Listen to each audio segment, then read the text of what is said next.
예배하는 자들 중에 그가 찾는 이 없어 주님께서 슬퍼하시네. 주님이 찾으시는 그 한 사람, 그 예배자, 내가 그 사람 되길 간절히 주께 예배하네. 주 은혜로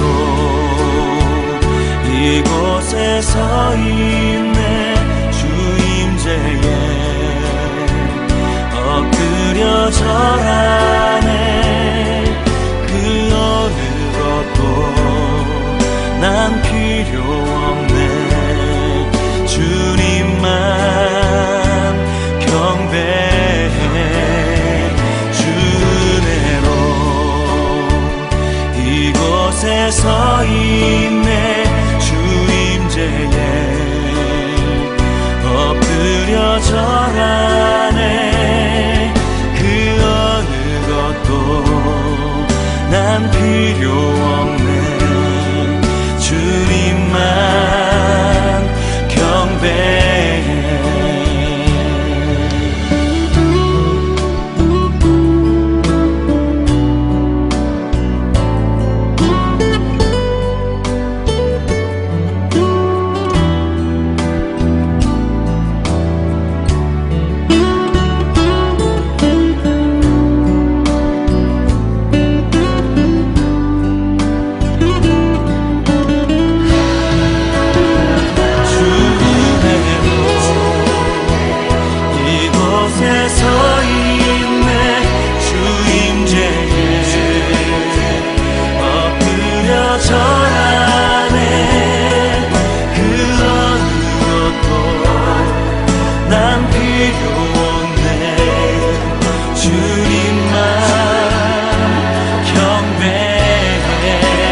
주님만 경배해.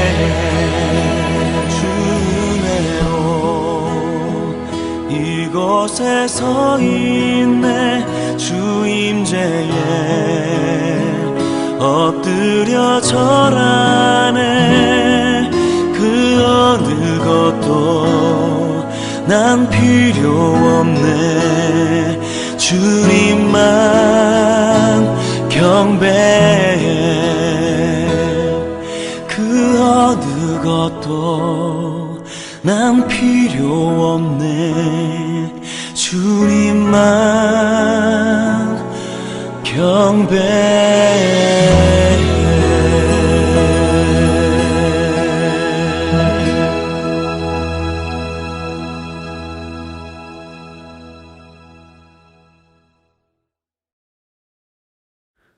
오늘 우리에게 주신 하나님의 말씀은 사무엘상 20장 12절에서 16절까지의 말씀입니다.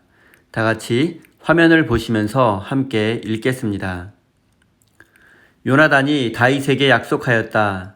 주 이스라엘의 하나님이 우리의 증인이시네. 내가 내일이나 모레 이맘때에 아버지의 뜻을 살펴보고 자네에게 대하여 좋게 생각하신다면 사람을 보내어 알리겠네. 아버지가 자네를 해치려 한다는 것을 내가 알고도 그것을 자네에게 알리지 않아서 자네가 안전하게 피신하지 못하게 된다면 주님께서 이 요나단에게 무슨 벌을 내리셔도 달게 받겠네. 주님께서 나의 아버지와 함께 계셨던 것처럼 자네와도 함께 계시기를 바라네. 그 대신 내가 살아있는 동안은 내가 주님의 인자하심을 누리며 살 수 있게 해주게. 내가 죽은 다음에라도 주님께서 자네 다윗의 원수들을 이 세상에서 다 없애버리시는 날에라도 나의 집안과 의리를 끊지 말고 지켜주게. 그런 다음에 요나단은 다윗의 집안과 언약을 맺고 말하였다. 주님께서 다윗의 원수들에게 보복하여 주시기를 바라네. 아멘. 하나님께서 이 말씀을 통하여 우리에게 은혜 주시기를 원합니다. 하나님의 크신 사랑과 은총이 여러분의 삶에 함께 하시기를 빕니다. 오늘은 요나단의 위대한 내려놓음이라는 제목으로 함께 하나님의 말씀을 나누겠습니다. 오늘은 지난주에 이어서 다윗과 요나단의 마지막 만남에 대해서 살펴보겠습니다. 분노와 질투라는 악한 영에 사로잡힌 사울은 이미 다윗에게 창을 3번이나 던져서 죽이려고 했고, 사무엘 선지자에게로 피해 있는 다윗을 죽이려고 3번이나 군사들을 보내기도 했습니다. 이에 다윗은 죽음의 위협을 느끼게 되었고, 어쩌면 사울을 피해서 도망자 신세가 되어야 할지도 모른다고 생각하게 되었습니다. 그리고 그는 도망가기 전에 마지막으로 친구 요나단을 왕궁 근처에서 만나게 되었습니다. 요나단은 두려움에 떨고 있는 다윗에게 걱정하지 말라고 위로해 주었습니다. 아버지 사울이 이유도 없이 너를 죽일 리 없으며 혹시 그런 일이 벌어질 것 같으면 미리 알려줄 것이니 걱정하지 말라고까지 했습니다. 다윗은 사울이 자신을 죽이려고 할 것을 확신하며 나와 죽음 사이에는 한 걸음밖에 남아있지 않다고 말하기도 했습니다. 하지만 요나단은 아버지 사울에 대한 신락 같은 희망을 버리지 않았습니다. 그래서 둘은 사울이 정말로 다윗을 죽이려고 하는지를 확인해 보려고 했습니다. 당시 이스라엘에는 안식일 못지않게 중요한 날이 바로 초하루 날이었습니다. 그리고 이 초하루에는 예배를 드린 후에 왕이 주관하는 식사 자리가 있었고, 이 자리에는 고위 관료들이 의무적으로 참석해야 했습니다. 그리고 다윗이 왕의 미움을 받고 있기는 하지만 그는 아직 공식적으로 이스라엘의 장군이었으며 왕의 사위이기도 했습니다. 그렇기 때문에 다윗에게는 이 자리에 참석할 의무가 있었습니다. 그런데 이 자리에 다윗이 참석하지 않았을 때에 사울왕이 그냥 조용히 넘어가면 다윗을 죽일 의도가 없는 것이라고 생각을 해도 되고, 만약 그가 참석하지 않는 것을 두고 분노하고 다윗을 잡아오라고 명령한다면 그것은 사울이 다윗을 죽이려는 의도가 확실하다는 것을 의미합니다. 다윗과 요나단은 이 이야기를 마친 후에 서로의 약속을 재확인했습니다. 먼저 요나단이 다윗에게 말했습니다. 나는 아버지 사울이 당신을 해치려고 한다면 즉시 알려주고 안전하게 도망칠 수 있도록 도와주겠다는 것입니다. 그리고 그는 다윗에게 특별한 부탁을 하나 했습니다. 요나단은 아버지 사울의 뒤를 이어서 이스라엘의 왕이 될 사람은 자신이 아니라 다윗이라고 굳게 믿었습니다. 이것은 하나님께서 나의 아버지와 함께 하셨던 것처럼 자네와도 함께 하기를 바란다는 그의 고백을 통해서 확실히 알 수 있습니다. 이 고백은 단순한 축복의 말이 아니라 하나님의 인도하심으로 사울이 왕이 될 수 있었던 것처럼 다윗도 그렇게 왕이 되기를 바란다는 의미입니다. 요나단의 특별한 부탁은 바로 다윗이 왕이 되었을 때 내가 살아있건 죽어있건 간에 나와 나의 집안의 사랑과 의리를 끝까지 지켜달라는 것입니다. 당시 이스라엘의 모든 사람들은 사울의 뒤를 이어서 이스라엘의 왕이 될 사람은 당연히 왕자 요나단이라고 믿어 의심치 않았습니다. 하지만 정작 본인은 다윗이 왕이 될 것이라고 믿고 있습니다. 요나단에 대해서 한번 생각해 보겠습니다. 그는 하나님께서 역사를 이끌어 가신다는 사실을 믿었으며 충만한 역사의식이 있었던 사람입니다. 현실적으로는 그는 왕자이며 이스라엘 권력 서열 2위의 인물입니다. 그리고 사실 다윗을 제거하는데 가장 앞장서야 할 사람은 사울이 아니라 요나단이어야 합니다. 왜냐하면 다윗은 그가 왕이 되려는 야심이 없다고 하더라도 잠재적으로 왕권에 가장 큰 위협이 될 만한 인물이기 때문입니다. 그러나 그는 하나님께서 다음 왕으로 선택하신 사람은 자신이 아니라 다윗이라고 굳게 믿고 있었습니다. 요나단은 지금은 다윗이 고난을 겪고 있지만 하나님의 시간이 되면 그가 왕위에 오를 것을 믿음의 눈으로 보았습니다. 도대체 어떻게 사울과 같은 아버지 밑에서 요나단과 같은 아들이 나왔을까라는 생각이 들기도 합니다. 아버지 사울은 욕망과 욕심에 그리고 시기와 질투에 눈이 어두워 악한 영에 사로잡힌 자였습니다. 그리고 지금 다윗의 모습은 죽음의 공포에 사로잡혀 광야로 도망치려는 계획을 세우고 있는 모습입니다.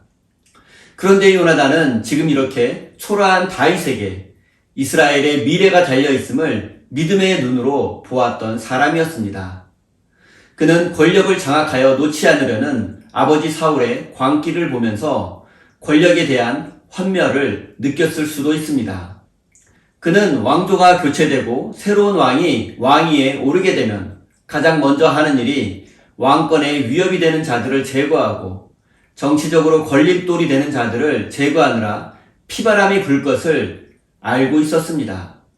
그래서 그는 자신이 살아있건 죽었던지 간에 자신의 가족의 생명을 지켜달라는 의미심장한 부탁을 다윗에게 했던 것입니다. 이것은 그가 다윗이 이 모든 상황을 이겨내고 하나님의 섭리 안에서 새로운 왕이 될 것을 굳게 믿었기에 할 수 있었던 부탁이었습니다. 그는 정말로 하나님에 대한 믿음과 역사의식 그리고 현실 감각도 뛰어난 사람이었습니다. 요나단은 하나님의 섭리 앞에서 왕이 되려는 야심을 내려놓게 되었고 악한 영에 사로잡힌 아버지를 돕는 것보다 다윗을 돕는 것이 하나님의 뜻이라는 사실을 깨달았습니다.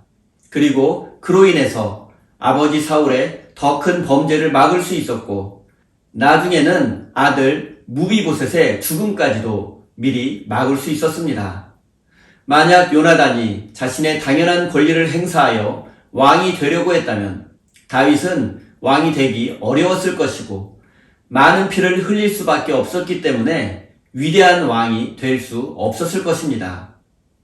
요나단은 하나님을 향한 굳센 믿음과 친구 다윗을 향한 무한한 신뢰가 있었기에 왕자로서의 권리를 포기하고 다윗을 도우며 하나님의 섭리에 순종할 수 있었습니다.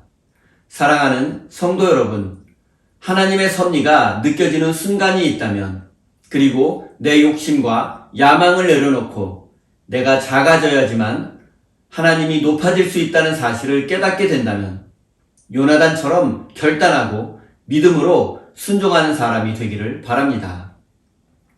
이제 요나단은 구체적으로 아버지 사울의 위협으로부터 다윗을 어떻게 보호할 것인지 알려주었습니다. 초하루 예배 후에 왕이 베푸는 잔치는 보통 2, 3일 동안 진행되었습니다. 그리고 이 사이에 요나단은 사울이 다윗을 정말로 죽이려고 하는지를 알아보려고 했습니다. 그런데 사람들에게 들키지 않고 다윗에게 그 정보를 전달할 방법이 필요했습니다.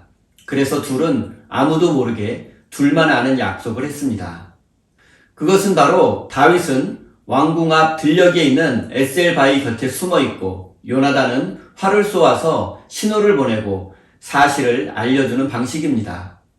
고대 근동 지역에서는 기원전 1800여 년 전부터 전쟁 무기로 활을 사용했다는 기록이 있습니다. 그들의 활은 나무 여러 겹에 동물의 뼈와 심줄 등을 사용해서 만든 복합궁이었으며 보통 사거리는 200m 이상이었으며 300m까지 화살이 날아갔다고 합니다. 그리고 요나단도 이 활을 사용했을 것입니다. 그가 아버지 사울의 다윗을 향한 마음을 확인하게 되면 그 사실을 다윗에게 활을 통해서 알려주려고 했습니다.